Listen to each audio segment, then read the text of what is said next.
Welcome to the Powered by Age-Friendly City Zoomcast reality-style podcast. We are movers and shakers, shaking up the old notion of silent, helpless, invisible seniors. This is a new series of podcasts funded by the City of Vancouver and the 411 Senior Center Society. As PBA AFC ambassadors, we raise awareness, share our original stories and poems, inform, advocate, and involve seniors in discussing important social issues. In short, these podcasts will help us, you, in creating an age-friendly city for Vancouver today, tomorrow the world. You can hear us everywhere podcasts are heard.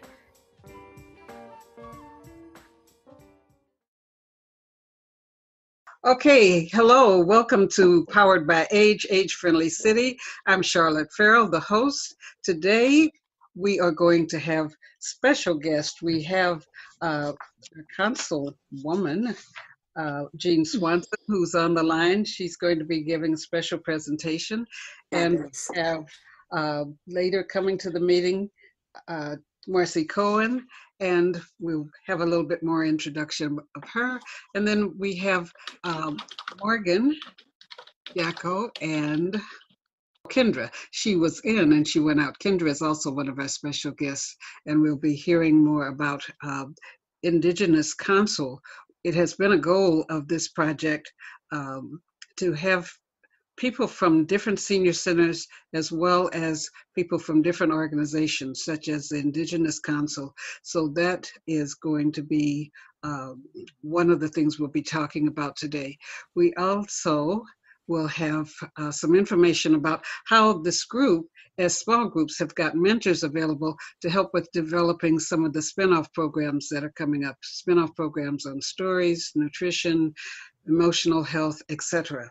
So let me say that we are very much in gratitude for the support funding from the City of Vancouver and 411 Senior Center, which has made this program possible. And Morgan, would you give an acknowledgement of our presence? Yes, certainly. So I would like to begin this meeting by respectfully acknowledging the traditional unceded territories of the Tsleil-Waututh, Musqueam, Squamish, also where I am, the Katzie, Semiahmoo, and Kwantlen First Nations, the Tsawwassen, the Kakite, and the Kwantlen First Nations, and that's where. And to extend our appreciation to hold a meeting and carry out this work on these shared territories. Thank you. Thank you. And I'd like to always say unceded means it was not given to us. It's still owned by those nations. Okay, so we're just going down across my screen. Everybody's gallery view is different, but to my right is Marion. So just a brief, say your first and last name, brief introduction. Marion Pollock, I'm on the 411 Senior Center Board. Morgan? My name is Morgan Jacko. I work for Digital Health Circle. I am the Community Engagement and Indigenous Relations Specialist. I also am starting an emerging nonprofit with Kendra Crowell, joining us today as well. That is called the Indigenous Knowledge Keepers and Elders Society. That has membership that are Indigenous knowledge keeper and elders within the Lower Mainland, and to promote their health and well-being and further their traditional values and things of that nature. Okay, Penny? I'm Penny Goldsmith. I'm a member of 411 and I'm the Council of Advisors for the Seniors Advocate. Pat? I'm Pat Hogan, and I've been organizing and an activist for a lot of years, particularly within the women's and the LGBTQ community. And I'm a member of Quirky, which is the Queer Imaging and Writing Collective for Elders.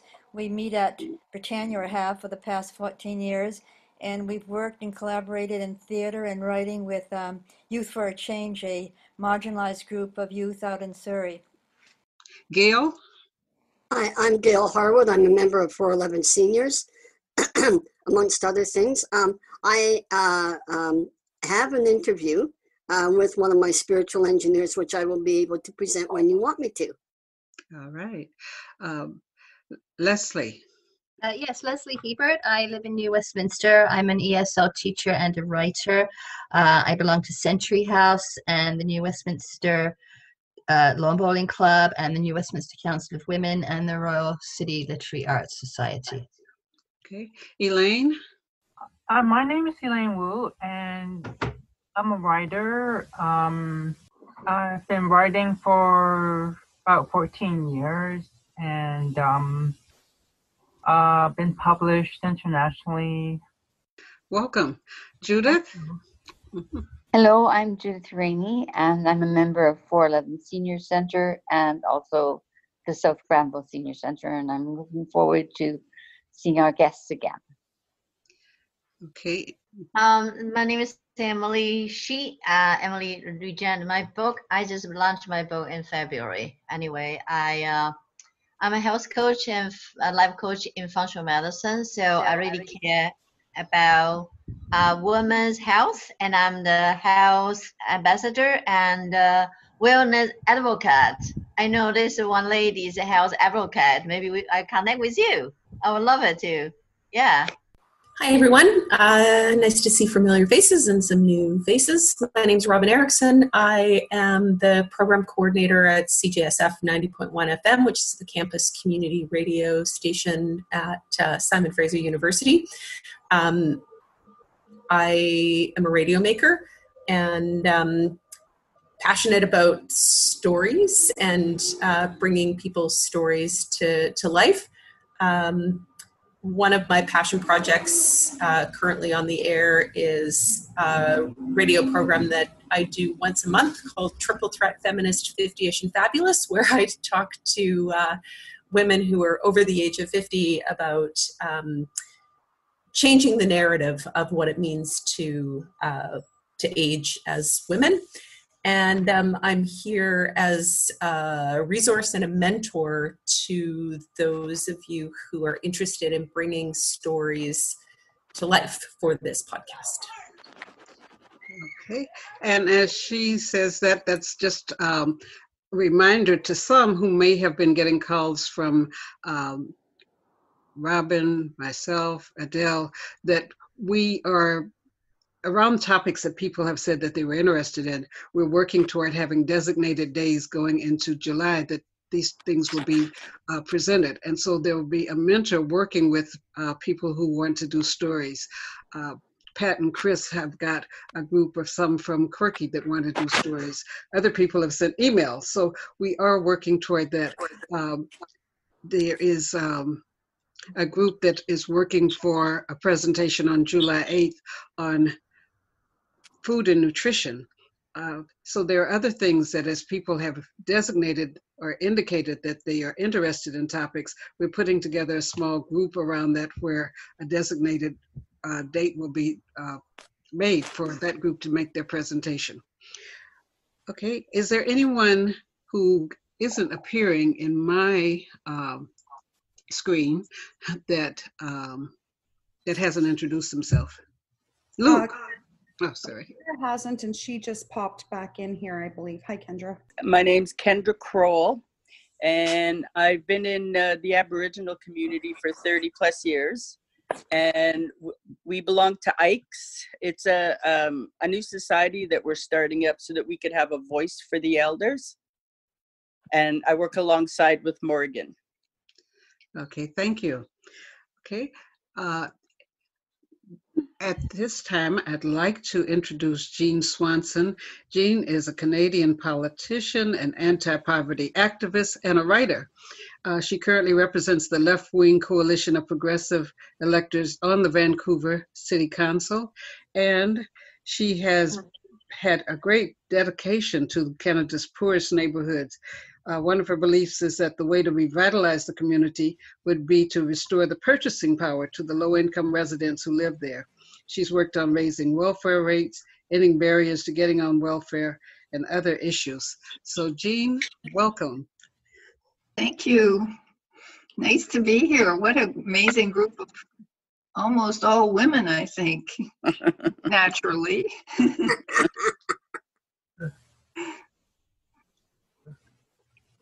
Okay, Did you want me to say stuff? Yes. Or did you want to? No, you could go ahead, give us a background or overview of some of the issues that you're involved in and Yeah, what you'd so like us to know. I asked Marion before what kind of issues you were interested in, and one of them she said was housing for seniors. So that's a big priority of mine. I found out from the seniors committee that the median household income for seniors in Vancouver is $28,000 a year. Yeah. And the definition of social housing in Vancouver only requires that 30% of social housing in a building be affordable to people earning $30,000 to $80,000. So the average senior is actually excluded in some ways, or could be excluded from social housing. So I've been trying to get that definition changed so that social housing, so that lower income people can afford social housing. I've also learned that the private market won't build housing for anybody that earns under about $75,000 a year. It's just too expensive. So I'm really pushing to try and get more social housing and to make the social housing that we have more affordable by lower income people. Yeah, so that's in terms of new housing. I know there's a couple of buildings that are going to be demolished that have seniors in them. One is at Rupert and Renfrew and Venables, I think. It's a 64-unit building that's owned by Brightside, which is a nonprofit. And they're going to demolish it and put in a bigger building that has a lot more units in it, but the same number that would be affordable. So in the meantime, while it's being built, all those seniors have to leave a perfectly good building and take up space that people who were homeless can't get. And then the new building gets built. And this is happening at another one of their buildings too.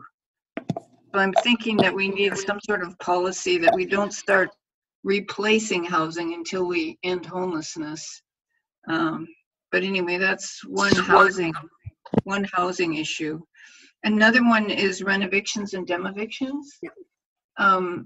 Because seniors live in apartments longer than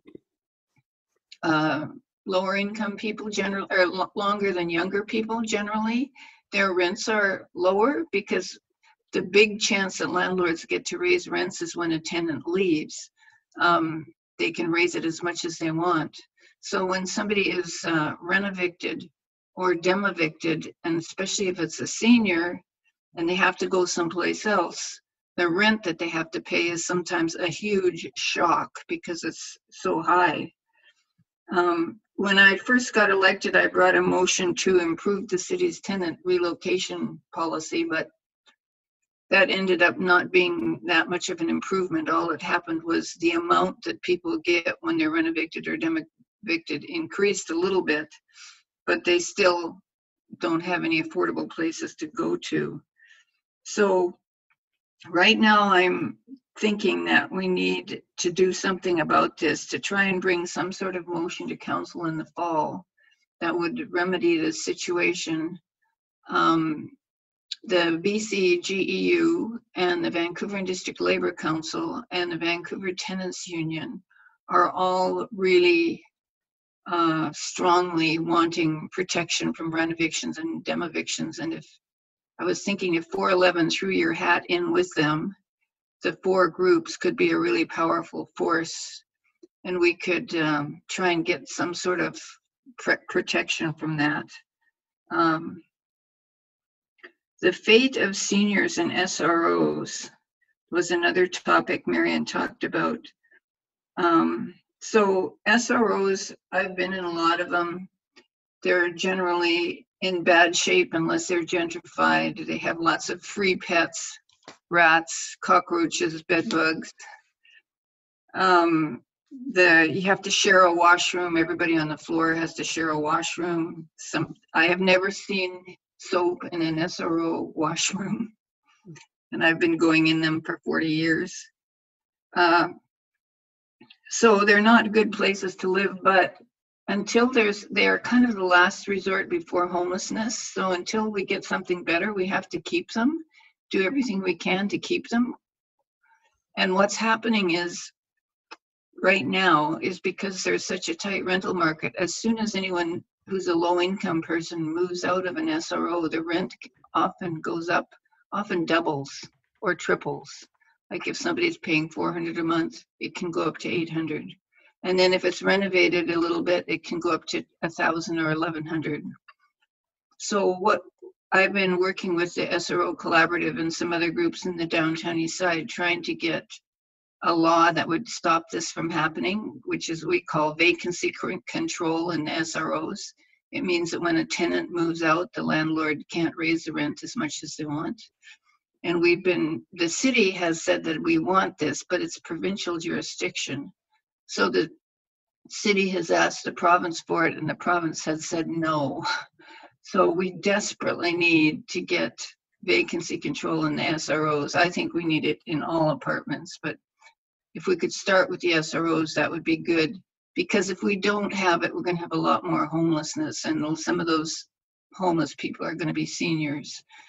And I know I was at 411 a while back, and Marion said, which I can really relate to, being as I'm 77, you can't really sleep in a shelter on a mat if you're a senior because you won't be able to get up.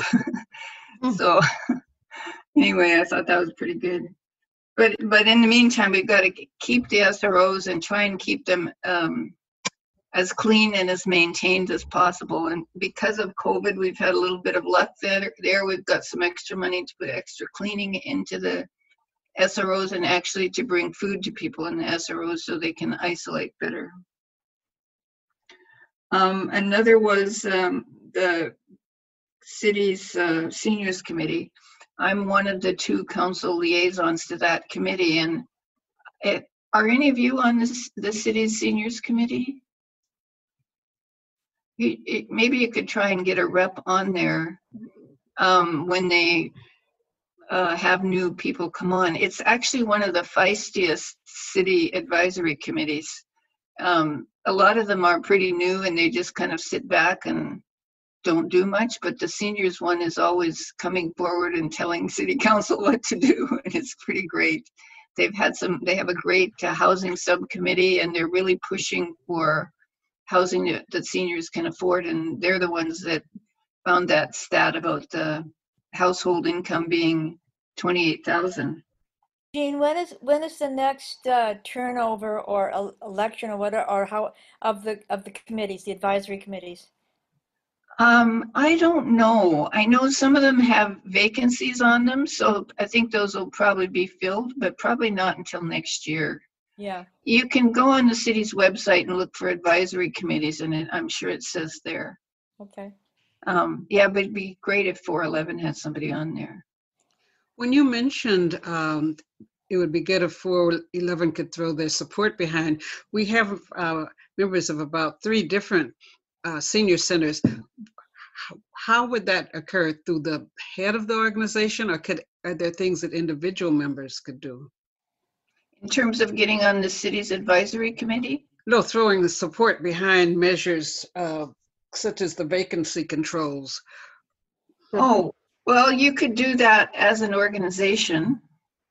You know, a letter from 411 to the Minister of Housing, CC me, saying, please give us vacancy controls. The tenants union is pushing for vacancy control throughout all housing, which I think is good, because that would mean rents could only go up 2% a year, and they couldn't go up by hundreds of dollars a month whenever anybody leaves. So you could do that, and you could get your members to write letters too. If you ever meet with them, you could stress to them how important it is. You could try and get meeting with them to stress it. I think you'd be quite influential. What seniors have a high voting rate. What I would suggest is that we have a 411 board meeting on Monday. I'll take it to the board there. People who are on members of other seniors organizations should take it to their board and ask their board to write letters. Yeah, that's a great idea. Thanks, Marian. Another suggestion I have is maybe creating an online petition where people could just log in, and that it could get circulated quite far that way as well. That's a good idea too. And also there's an organization called Acorn Canada that I know does some type of tenant type related items. They might be also a good organization to connect with in terms of rallying their members as well for the petition. They have 130,000 membership across Canada. I don't know how many are in BC, but they advocate on behalf of low to medium income Canadians. I imagine a large portion of their membership probably are in the aging community age range. So that in Canada, I can put that in the link in the chat. That would be good. One of the main Acorn organizers works closely with the Vancouver Tenants Union, and he's great at doing. I think he has a whole Facebook page or something. It's called Demoviction Memes. Wow. So he's always doing little memes about demoviction that are pretty hilarious. Jean, are you familiar with, I'm sure you are familiar with the co-op housing that's on leased land, city leased land, which is I'm in, and what our co-op and a few others are refusing right now to sign the lease that the city wants, because what they want to do is up the lowest income that people can have in order to live in co-ops, which would means a lot of people would not be able to live in them. And we will be running out of our subsidy money when our operating agreement with CMHC ends, which is in a few years, and some have already gotten past that. So I was just wondering what your feelings were about that. Well, I met with lots of folks in the co-op. I live in a co-op too, but fortunately, thank God, we own our own land. Yeah, okay. But the ones, there's over 40 that are on city leased land, and this was an issue before our council was elected, and the staff keeps kind of coming back with different reports and hopefully it's going to get settled by the end of the year. I think the big issue for them is that they want co-op members who pay less than 30% of their income to pay the 30%. They're saying that everybody who's low income is guaranteed to be able to stay. This is what they're telling us. This is what the staff is telling us.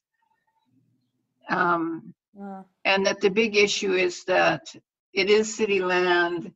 If they get payment for it, they can use that money to go and buy other land that can be used for more social housing. So I think if the co-ops can make a case that they are providing good housing and that they do have low-income members, I think you should just stick by that. And I think there would probably be support on council for continuing that, although you might end up having to pay some kind of lease, and the upper income members might end up having to pay a bit more. Right. This is what I'm hearing. None of this is carved in stone or anything. Right. Okay, thank you. That's good. Could you comment on the opportunity or openness for people to attend council meetings? So right now they're all virtual, but the technology of it has been hit and miss, but it's getting better. So if you want to attend a council meeting, you can in person. But if you go to the Vancouver.ca meetings website, there is a link there, and actually the easiest thing to do is watch it on your computer or listen on your phone. Because it's virtual, you won't see the council members because we're still at home. But if there's a presentation, like usually there's PowerPoints from different staff people, you can see those if you have a computer. And if you're signed up to speak, you can do that too. And you can take questions from counselors and answer them, and you can hear everything that all the counselors say. And sometimes there's technical issues. If there is, just text me and I'll try and get the staff to deal with it. We have technical issues too. Yesterday, as you know, transit's an issue for seniors. Yesterday, you moved a motion at City Council that I would like to hear about it. I would like to hear about. The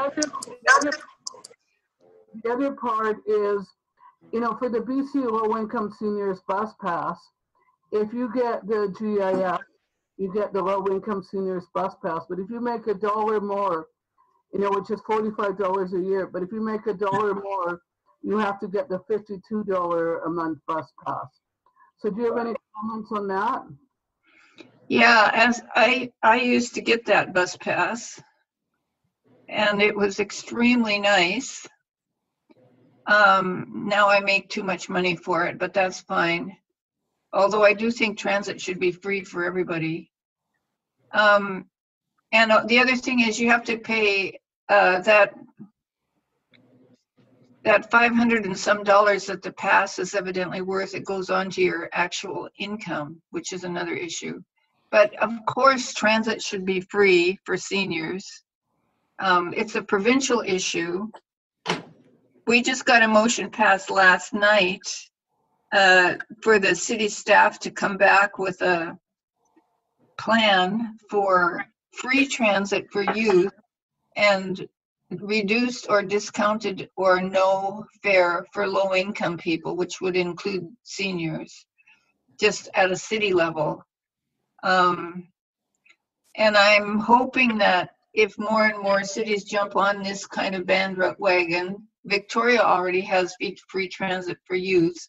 So the more free we can get, I'm hoping we can bump it up so it hits more and more people. And of course, seniors would be a good category to bump it up to so that it was free. It is provincial, so at the city level, all we can do is get the city to advocate for it. Or in this case of this motion, to look at sources of city revenue that could fund it. But right now, the city is in a huge hole because of COVID. We're like over $100 million short on our budget, so it's really hard to find money for things. Wow. Hi, Jean. Gail Harwood here. I spent 23 years in the downtown east side, and we've bumped into each other over the years. I showed up there in 1990. I remember. I thought you looked familiar. Yeah. I worked at Carnegie for the school board, and then we moved to bigger digs at Powell and Columbia at Downtown East Education Center.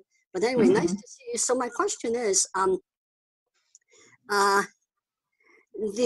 know that corporations don't pay taxes, and I wonder if our provincial government's pretty good, they can do a lot better. However, the money's got to come from someplace, and I'm wondering if we can help the province figure out how to snorkel more money out of those empty houses guys. They should raise the tax on them. I don't know. Were there any strategies to help the province figure out where to get the money from to provide free transit, which I'm totally in agreement with? So actually, it's in the vacant house tax is city jurisdiction, and I tried to make a motion to increase it this year, but it failed. I think we got $30 million from it last year, so that is mostly going into making low-income housing more affordable, which is good, but I agree that it should be higher. I think we need a wealth tax, and one of the things that we proposed in my campaign was the idea of a mansion tax. And the way we calculated it, if we had a tax, it wouldn't kick in unless your mansion was worth $5 million or more. If it was under 5 million, it wouldn't apply. But if it was 5 million, you'd pay an extra 1% on the assessed value of your house. And if it was over 10 million, you'd pay an extra 2%. And we figured with that kind of a tax, which is a progressive property tax, basically, we could get enough money to build permanent modular housing for everybody who's homeless within a couple of years. Wow. But I think with COVID now and with the government spending all this money on things like CERB, we really need to start pushing for a wealth tax and a higher income tax for people in the upper income brackets, like over 200,000 a year. And if we did that, and a higher income tax for corporations, and doing things like eliminating the capital gains tax. And if we did that, I think there would be a lot of money for things that we need, like better senior care, free transit, better housing, better health care, things like that. We have a group, but then our group, people who write stories, as you said, push for things. To what extent do you think people's stories of their experiences with housing would be beneficial to politicians or people who are drafting law or pushing for changes? Stories are good, especially if they're on video. Video stories are good. But mostly I think it's the numbers that help. Like a petition, right?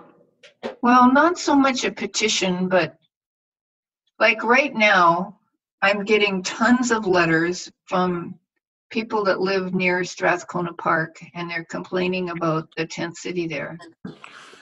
I'm also getting some that are supporting the tent city and helping out and trying to make it work and bringing food and cooking food for them. But the letters that I'm getting are very effective in swaying the counselors to think that they should get rid of that tent encampment. And those letters they're short and they're personal and they're not a form letter. So now I'm trying to organize people who support the camp to do the same thing, because the letters from the people who don't like the campers are having a huge effect on the other counselors, not on me. But so, yeah, the petitions help a bit, but I think something that's short and individual helps more in terms of writing things. Yeah. It's harder to do, but. What would your suggestion be for, like, say, my elders on what we can do to help out? In what particular area do you want to help out? With the housing and things like that, like give them a voice, because a lot of them fall in that bracket that you're talking about. They all need help with a lot of things, especially with their housing and stuff. Yeah. The ones to push on are the federal government. The feds have been absolutely terrible in terms of actually funding housing for low-income people. They say, oh, we're giving 55 billion in housing. And then you look carefully and it's over 10 years. So that's just $5.5 billion a year. And most of it isn't money, it's loans, which means it has to be paid off, which means low income people can't afford to live in it. And then most of it isn't actually for building housing. And then it just comes, so it's hardly anything at all, right? So if you have an MP, it's really important to get them to understand that we actually need big bucks for housing that low-income people can afford. And the same with Selena Robinson, who's the NDP housing minister. She needs a lot of pressure too. They just bought 2 hotels in Vancouver, which is less than 200 rooms. I mean, it's good, but we have over 2,000 homeless people. So we need way, way more. And they need a plan to actually wipe out homelessness, which they don't have. Yeah. The 2,000, that's in Vancouver. That doesn't include Surrey? Right. It's just Vancouver, and it's actually way more than 2,000. It's probably more like 3,000 or 4,000. Yeah. When COVID came, it really revealed how bad the homelessness is, because people put in no visitor policies in their rooming houses. And so the people that had been sleeping with other people in the SROs had to be out on the street. And what we know from this, even from the city of Vancouver stuff, is that more and more seniors are homeless. We see that at 411 in information and referral, and we know it's a fact that the city of Vancouver's own stats show one of the growing population of homelessness, sadly, is seniors. Yeah. Okay, I'd like to acknowledge that Marcy Cohen has joined our meeting, but before switching over to her, Judith has had her hand raised to ask something, so I just want to include your Thank question. you, Charlotte. Jean, I just wanted to say hello again. We met at the Mount Pleasant Neighborhood House, and also various other functions over the years. And so I'm wondering, you mentioned that other members of the seniors centers, other senior centers, should get involved. It would be good to get involved. And would that be for strategies for or seniors advice, getting it on the seniors advisory committee, or in addition to progressive property tax and strategies for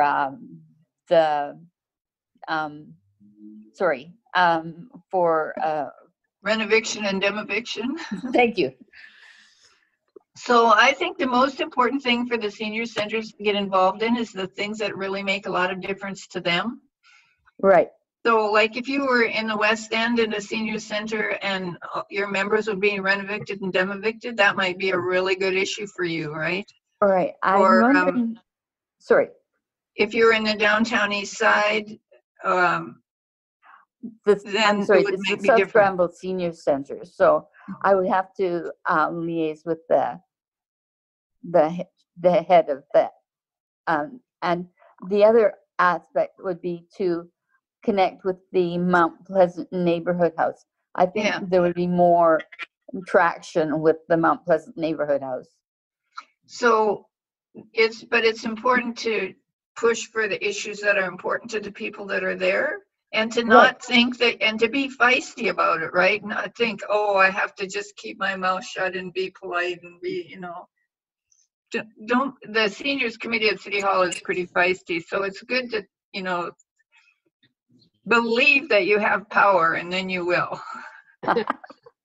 Right. Okay. Hi, Marcy. Hi there. Marcy. Nice to see you. Yes, like that last statement. Why does it say Peppy, right? Okay. I want to thank you, Jean, for taking the time to come to our meeting. If you have any information that we can share, I'll email it out to people, because not everyone is able to read the chat, but ideas that people have, if you send the email to our PBA AFC at Gmail address, then I will send it and share it around to others. Okay, thanks so much for having me on. I've got to leave because I've got another call coming, but I really enjoyed seeing you all, and good luck. Thanks, Jean. Okay. Thank you so much. Thanks. Bye-bye. Marcy Cohen has been involved in social justice work as a professional and a volunteer for most of her adult life. She has over 35 years of experience working as a health and social policy researcher and educator, and she's done research that's primarily focused on community health restructuring, strategies for improving public health services, and workforce equality issues. Now, she's continuing to support the work for the Canadian Centre for Policy Alternatives and is a volunteer with many organizations. So welcome, Marcy. Welcome. Thank you. Thank you. What we would like for you to do is maybe just give us a bit of an overview about what you're doing and ways that people might be involved or get their questions or issues resolved or worked through with you. Okay, so mostly related to health and seniors is kind of what I'm going to focus on. And I'm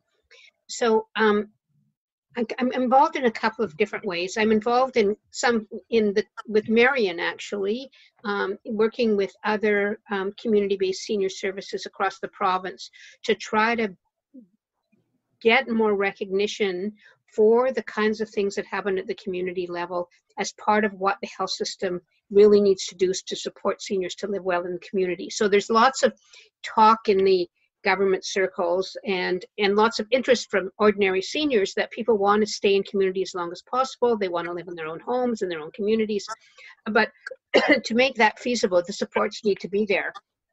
And as I'm sure many of you know, those supports are not there in many cases. And so part of what I've been working on recently is trying to profile the value of the kind of grassroots community-based services in supporting seniors' wellness and helping them do taxes, if they're low income, so they can get the benefits that they are entitled to in terms of SAFER and GIS, bus passes, et cetera, but also access to other kinds of social support and social connections and nutritious meal programs and exercise programs and walking companionship and whole ranges of things.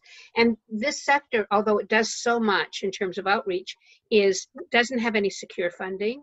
Just gets funded from grants to grants to grants. And so we've been trying to raise the profile and sort of say, you should be looking at this sector as really not just, a sideline of people playing bingo or something on Saturday, but really fundamental to the health promotion, prevention activities of keeping seniors living as long as they can in their own homes and community, and they should be funded better and supported to help seniors who have higher needs, who are living at home, who have more mobility issues or any kind of other challenges. So that's one big area that I've been working on, and I've been doing that work with United Way and with lots of different organizations across the province that provide these kind of services, and other people who are seniors like myself and Marion who are active in the sector. So that's one of the things. And then where I used to work was with the Hospital Employees Union, and yes, with the CCPA. But in the Hospital Employees Union, we had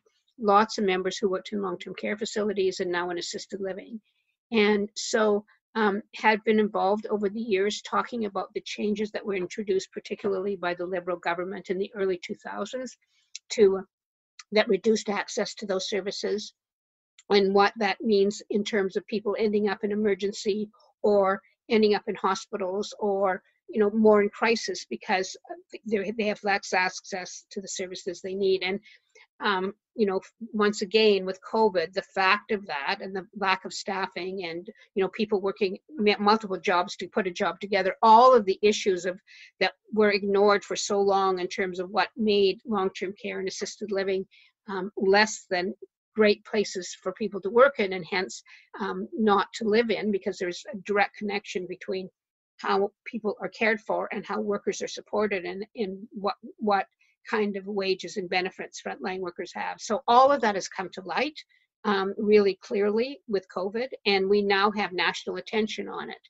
And so there's this attention on long-term care, but many of us want to make sure that we're not just reimagining that one piece of the system, that we're actually thinking about seniors' care more generally, right from the things I was describing of the health promotion and prevention, really supporting people's wellness no matter where they are. Even if you have dementia and you're in a long-term care facility, you want some social connection and you want to have services that really help people to stay and connect to the things that they can relate to from their past. So that's kind of the scope of the areas. And so I would say that right now, we have a lot of opportunity because there's more attention focused on it because of the tragedies that have happened in COVID. And so you have provincial governments and federal governments potentially looking at providing more support, particularly to long-term care. And we'd like to see that be to all seniors support and care services.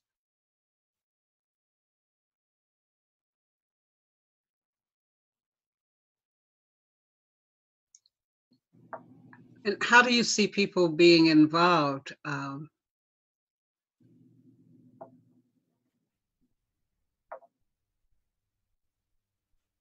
I think I muted everyone just so that there weren't background noises while she was talking. And then I stopped. I didn't know I was muted. Okay. So It's did you have a interesting. comment? Yeah. Mm-hmm. Sorry.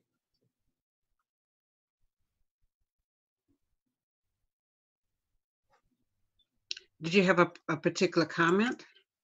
I was just going to say it's interesting what she's talking about, because my mom passed in January and she was dealing with a lot of things that I was getting frustrated with when it comes to her being in care and stuff like that. So she's kind of hitting home with me right now on a lot of things she's talking about.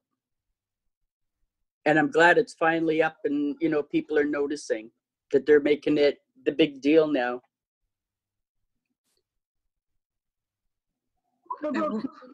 What about community health centers? What are they? Are they okay for seniors?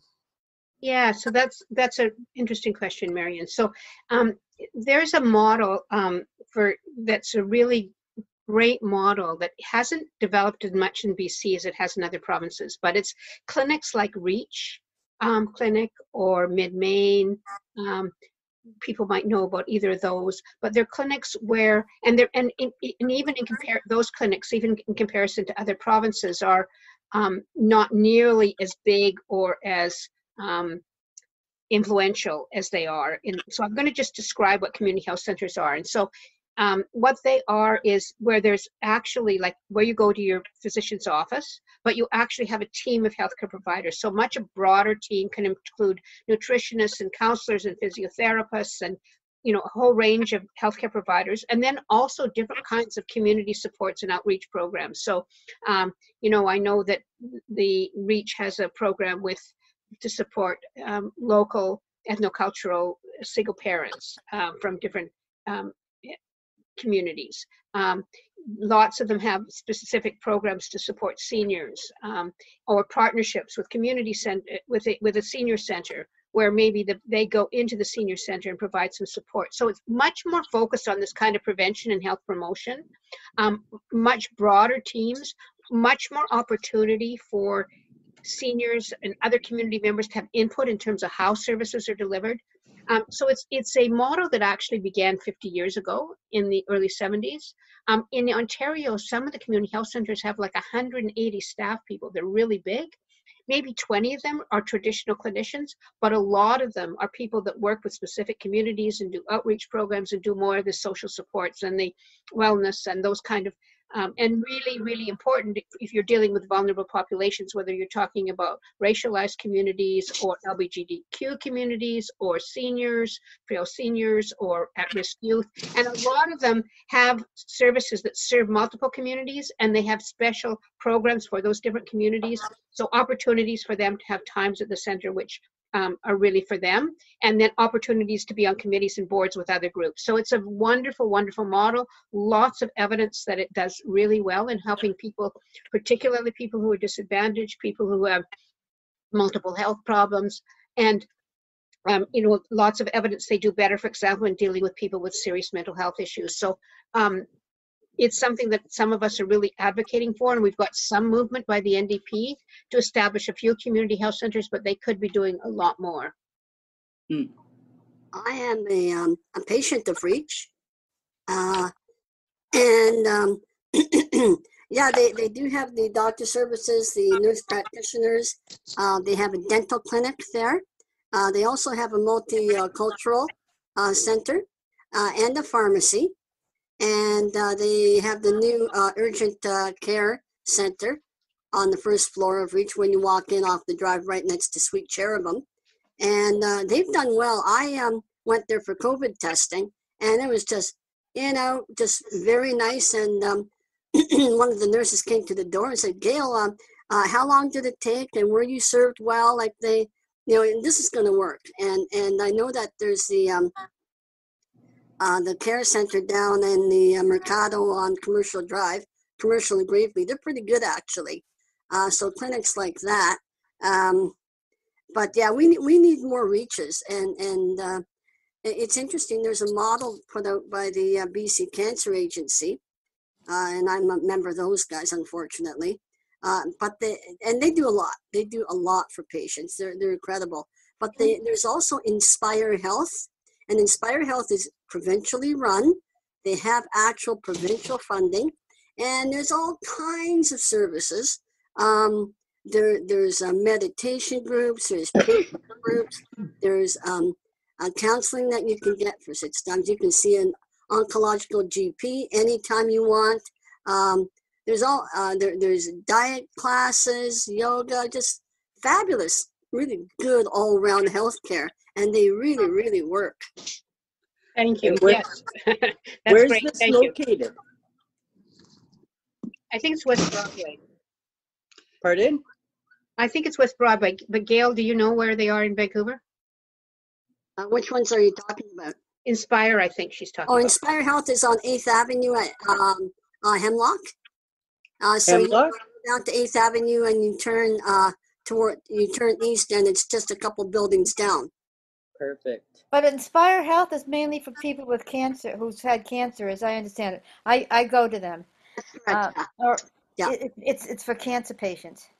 Yes, But the idea, But the idea of it is similar to a community health center, so it really gives you the picture of what it could look like. Yeah. Nice. Nice.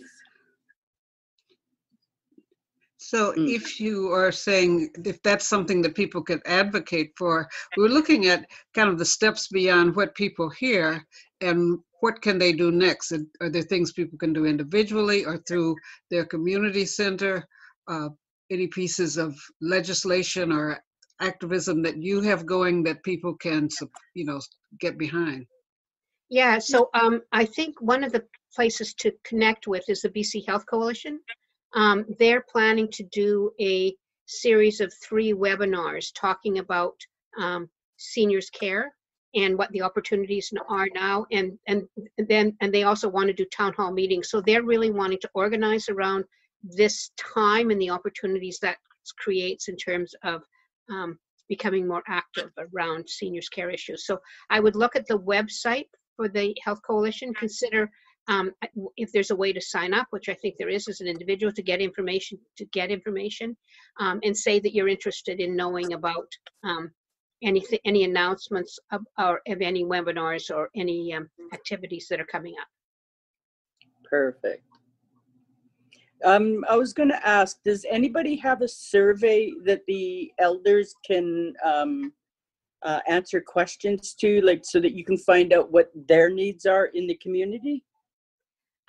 So with the group that I'm involved with, which I decided with United Way, with all the senior centers and those community-based organizations, that group does consultations once a year in 12 different communities around the province, where we talk to both seniors and service providers and get ideas about what the issues are and what people want to work on. Yes. But, I also would say, and Marion maybe can send this out to you, is that right now the government has a questionnaire out where they're asking the citizens about what's important to them in terms of economic recovery. And in that survey, it talks about community health centers. There's one near the end of the survey, they ask you to take $100 and how you would spend it. And they have community health centers mentioned, which I was really surprised to see, but that's a really good thing. So that's also something that people could fill out. And there's different places where you can add in things that aren't paid attention to. So you can say, there needs to be more on seniors care or seniors wellness, or, more comprehensive understanding of health. All of these kind of inputs that you want to give, that would be a place to do it. And Marion, can you take on getting that out to people after this? If you send it to me, then through email, I can send it out to the people within our group. I'm going to ask both Robin and Adele if you can also make note of things that have been mentioned as resources so that we can put that together in a little news digest that we'll email out to our yeah, no problem. Sounds good. Mine and Morgan Society as well has a survey that we put together that I'm pretty sure we can share it with all of you. It's got some pretty good questions on there for the elders. I like to see that. That'll Yeah, be wonderful. Morgan, are you there? Yeah, I'll have to just double check. That's a survey that Digital Health Circle, the Yeah. organization where I work, has put together. But I think we can look at some of the answers from that question, Yeah. or maybe tailor a new survey with some of those questions as well Yeah. involved, for sure. Yeah. And Yeah. I should have asked. and that would be wonderful. I'd really like to see that as well.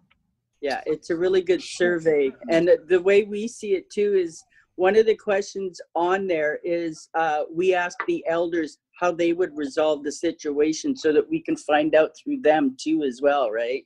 Perfect. Perfect. That would be great. And Yeah. I just opened the BC Health Coalition website, and right at the top it says if you want to receive information and want to be part of it, you can join up. So if you just, anyone who wants to know about the activities the Health Coalition is doing coming up, just go on the website of the BC Health Coalition, and right at the top you can sign in and you'll get information regularly. Nice. Health Coalition. Yeah. What about what I'm interested in too is something to do with Alzheimer's or dementia or anything for the elders. Does anybody have any ideas on how we can help them out in that respect? Is there any kind of things we can do for them? I can't say anything specific. I know that the Alzheimer's Society is doing lots of increasing, I think they call it First Link, which is kind of support groups for families of people who have Alzheimer's, so people can share, their experiences and what's challenging and how to talk to people with Alzheimer's in the best way to support them. So a lot of kind of guiding and mentoring and group activities. So there's a lot offered through, I think it's called the First Link program of the Alzheimer's Society. Okay. Yeah, I have some elders that are involved with the society, but what I'm looking for is maybe some kind of funding for their partners to help them out. Like, you know what I mean? Because there is things that they need as well, not just the patient themselves. Right. So you're looking at the support for the caregivers. Yes. Right.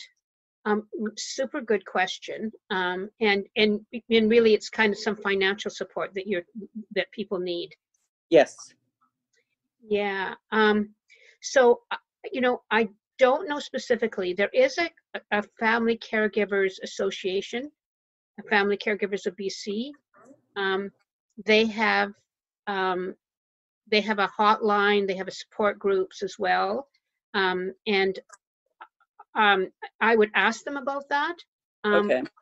And I would also say that you'd be interested in advocacy, any kind of advocacy they would be interested in leading or doing or working on to make those kind of resources available. Perfect. Thank you. See, I have at least 38 elders that we know. They're not all involved in any of the societies, but we know of them in the community, and they all have different things that they need, right? So I like to know this information so I can pass it on to them because they always ask. Right. Right. Yeah, pretty important. And Family Caregivers is getting more support and more funding, but I'm not sure they're dealing with the issues you're talking about. So that's really interesting and important to hear. Perfect. Thank you.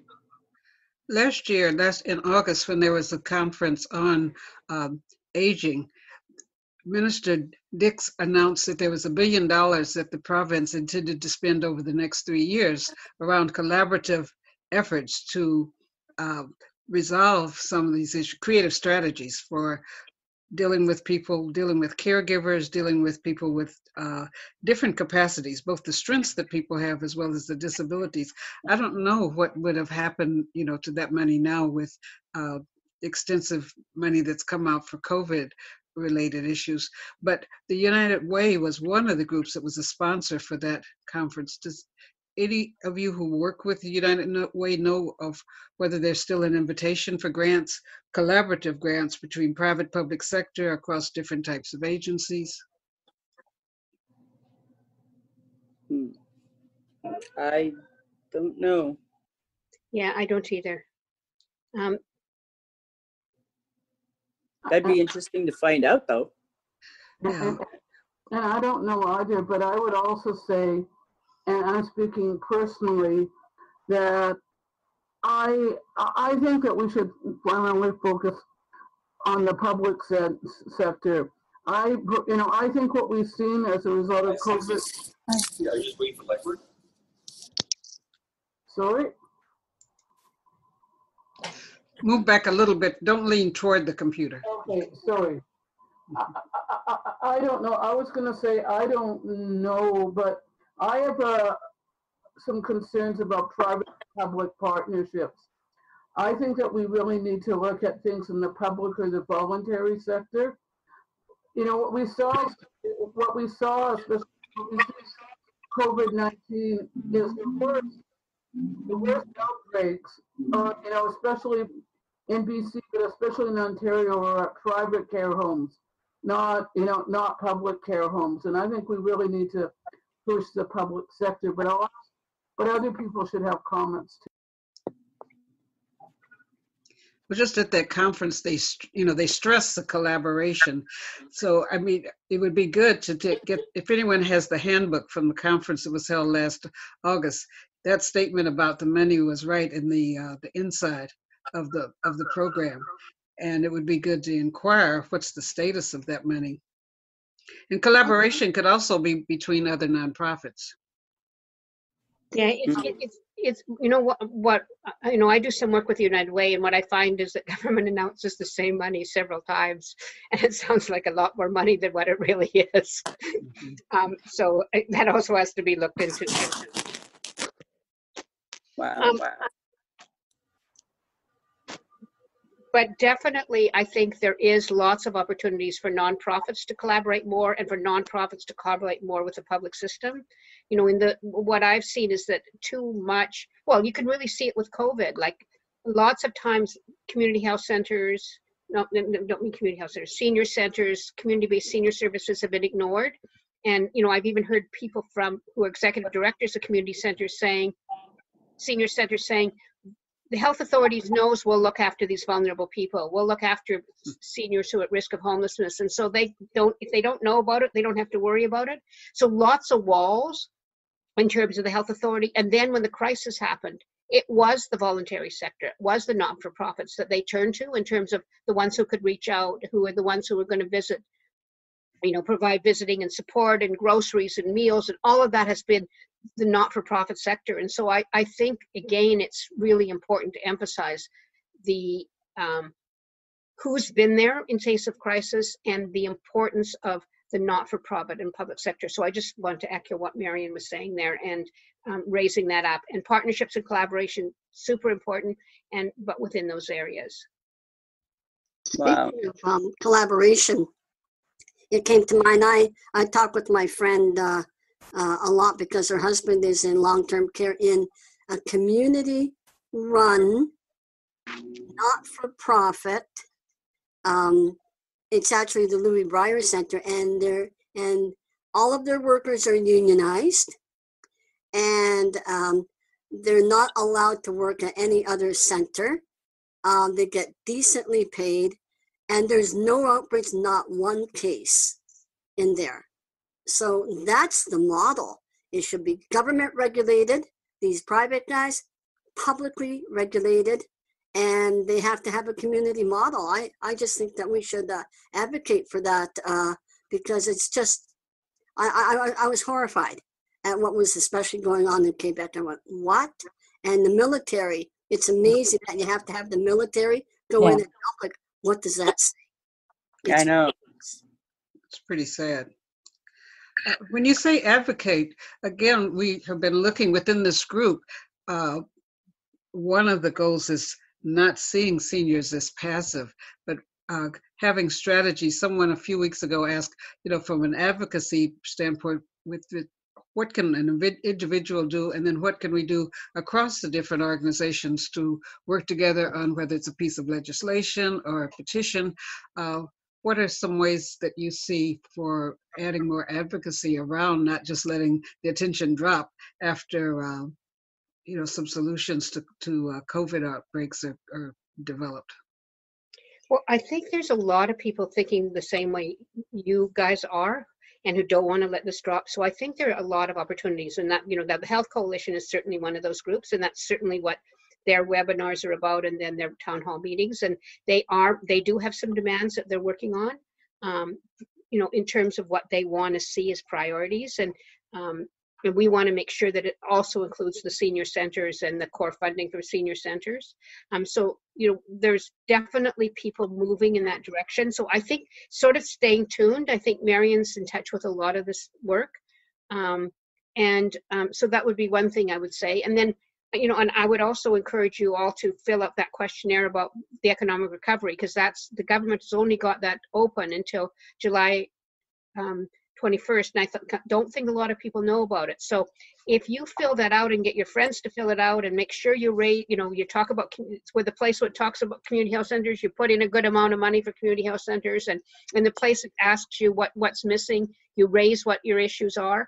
I think that, if out of this meeting we can get 100 people more signing that or filling out that questionnaire based on you and your friends and your colleagues and the people I think that will be, those are two good first steps, I think. Could you say again where you would find that survey? Marion will send it out. Okay. Perfect. To you, and then you guys can send it out.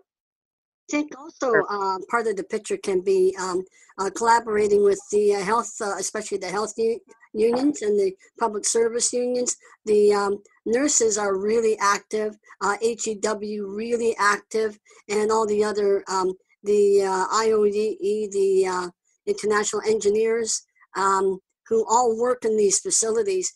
Oh, get a hold of them, because they can really, really help us out. And just to let people know that the Health Coalition does have a lot of those unions as members and on their steering committee, and are funded by a lot of those unions. And then the Health Coalition is governed by a joint steering committee that half of which is unions and half of which is community.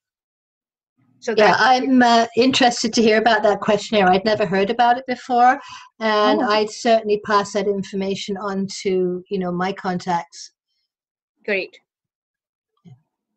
I did put a link to the BC Health Coalition homepage in the chat for anybody who can open the chat.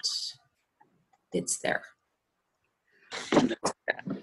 Okay, and then we can take stuff from the chat to put into kind of a summary email to send to people. Is that in the coalition site, the Health Coalition site, where you find the survey?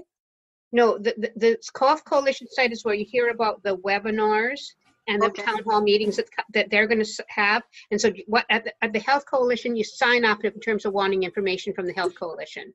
The survey is separate, and Marion will make sure that it gets out to all of you. It's something that government is doing directly to ask for citizens' thoughts. Yeah. So two separate things. And I'm not that good at finding it, but if you go to BC Government Economic Recovery, you should be able to find it. But I'll look for it, and I promise I'll send it to you, Marion, with all the links. Yeah, I'd be really interested to receive that link. Yeah. Yeah, I will definitely send it. Yeah. Well, Marcy, I really want to thank you on behalf of everyone for taking time out of your busy day to spend time with us and help us to get a better understanding of the different coalitions, the issues that we can get involved with. Thank you. Thank you. Nice talking to you all. Lovely to be here.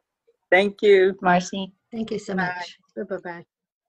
And then we have something exciting that's happening that Morgan might want to share. You're having a meeting this weekend to teach some elders. What are you teaching them how to do? I think Morgan left. Oh, okay. Do you know about the meeting that she's doing to teach a council of elders how to get onto Zoom? I'm not sure. I think she hasn't talked to me about that yet, but I'm interested in knowing. Yes. Well, we're gathering this weekend on Sunday. Some of us elders and and Morgan, we're all going to Bear Creek Park, and we're going to do a picnic. So that's probably when she's going to do it. Yes, she mentioned Bear Creek, and so I guess she's bringing Zoom to the picnic. That's totally fine with me. See, that's what we're looking for with our elders, is they all have electronics like the cell phones and the laptops and the tablets, but they don't know how to use them. Mm. And they really need to know how to use them so they can communicate better and be on meetings like this with us. So we're trying to educate them on their different things that they have. Yeah, that's really important. I mean, we've discussed this in previous meetings. Oh, make sure that everybody, the older people have the cell phones, make sure they have the tablets, but they've got to know what to do with them. Yeah. And some of them are hard of hearing, some of them are hard of seeing. So we're trying to figure out how we can resolve that with them, right? And memory issues, it's difficult to learn for some of them. Yes, you have to keep repeating it. And the people we have teaching the elders, they all, I mean, it's hard, as myself as an elder, an up and coming one, it's hard to trust somebody else. So that's what we try to find with people. And Morgan is one that they trust, and myself. Yes. Well, that's also one of the outcomes for this group, desired outcomes. This program began in January. It was an extension from last year when the 411 Center had a podcasting class, and there were about 15 people.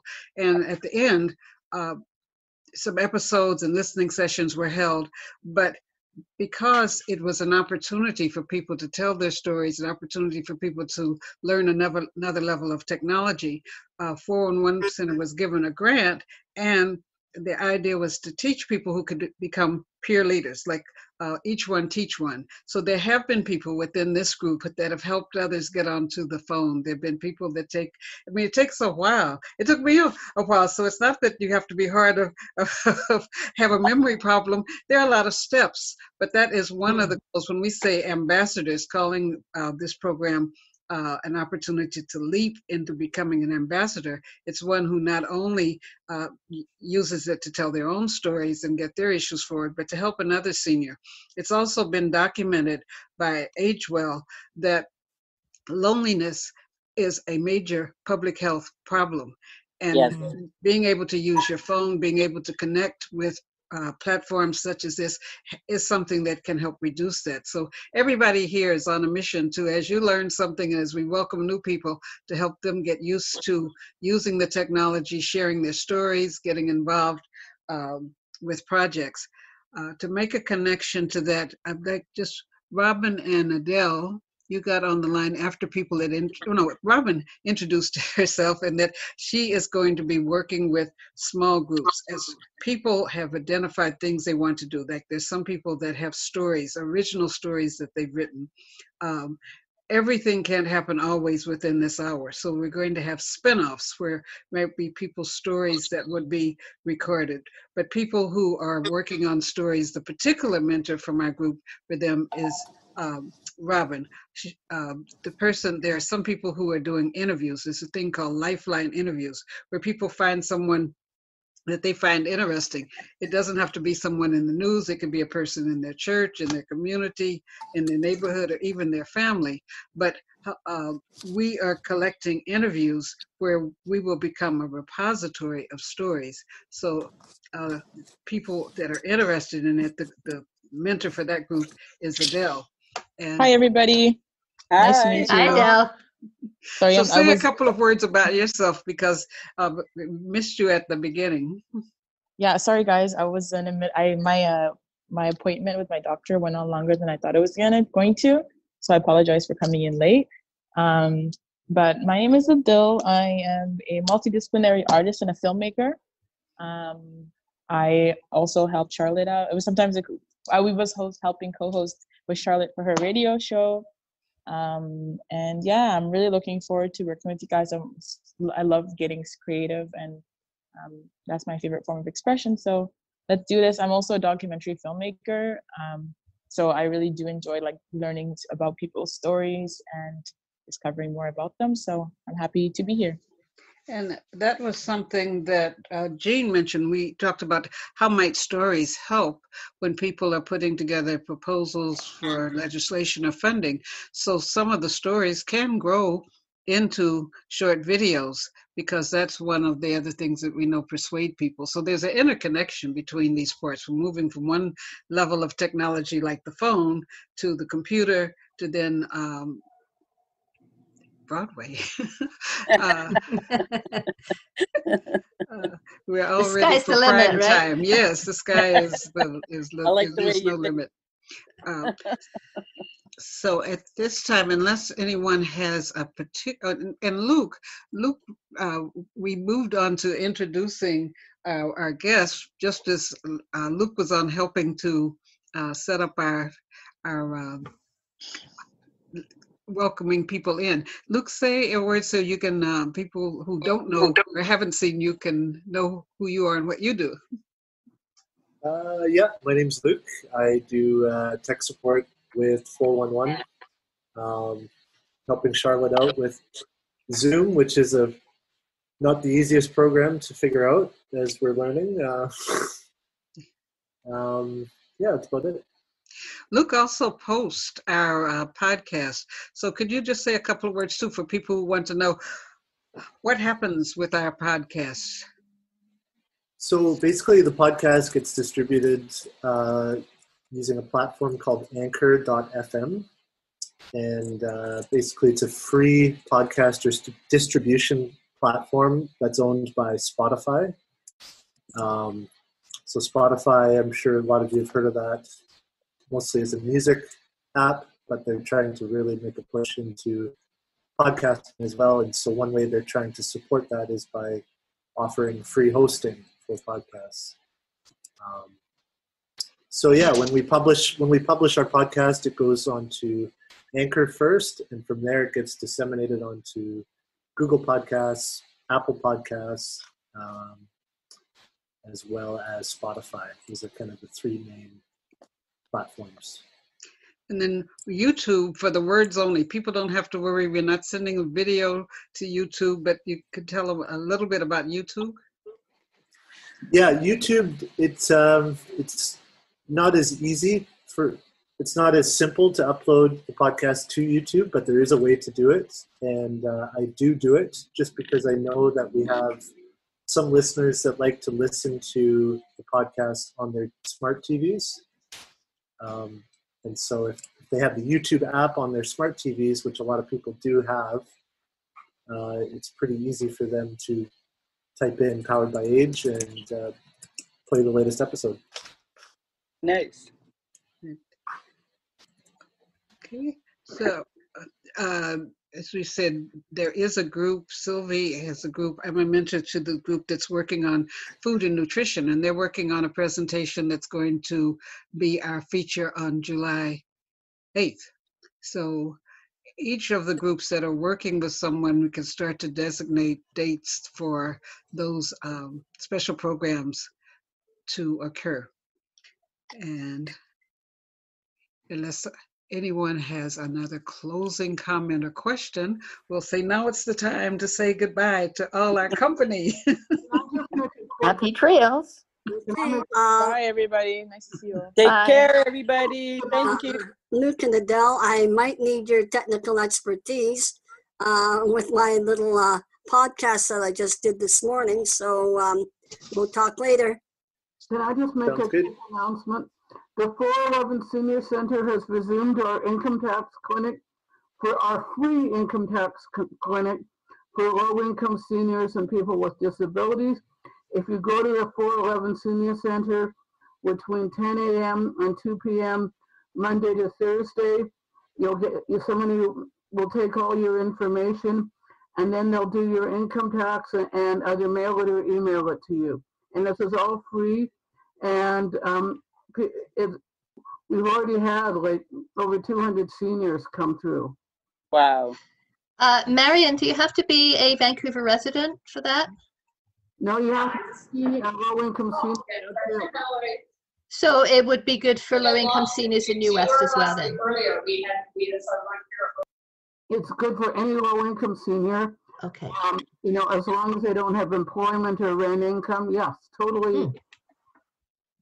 When you say low income, is there a particular dollar amount? You just self-declare that you're low income? I think it's 30,000 for single, and I cannot remember for family.